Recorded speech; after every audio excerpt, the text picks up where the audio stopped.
Shaq? I'm concerned in that, again, when Newcastle strikers go down, they don't have anybody to call on. The top four push last season nearly came off the rails when Isaac went down.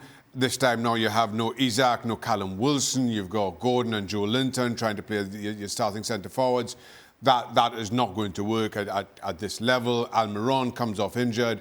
So it all just kind of came apart at the seams. And this, I guess, is a test for clubs playing in European football for the first time in so long. Your squad is stretched, and then it eventually, I guess, something has to give. And quite clearly, that's the case. I mean, added to the injuries, you've got Tonali and his suspension. It's a tough time for Eddie Howe. What did you make of Trippier after the game? Of course, had an altercation with the fans saying, have you seen the injuries? Have you seen what's going on? Do you mind that? Would you do that yourself? No, because I've tried to go over and just applaud fans at the end of a bad result, and it's not a good place to be. Now, there's two sides to this argument.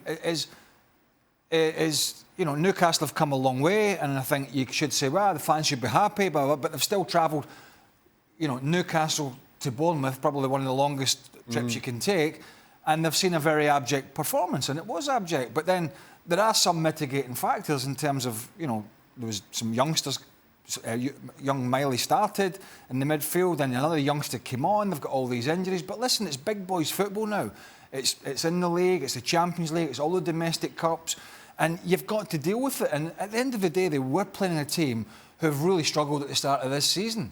I was actually more concerned with their performance in Dortmund in midweek, if I'm being honest, because that was a stronger Newcastle side. And they just basically handed that game on a plate to Dortmund because they were very passive, they were very negative. And I think it was a struggle today to get going. And I was not impressed with this Newcastle side at all today, both going forward and defensively.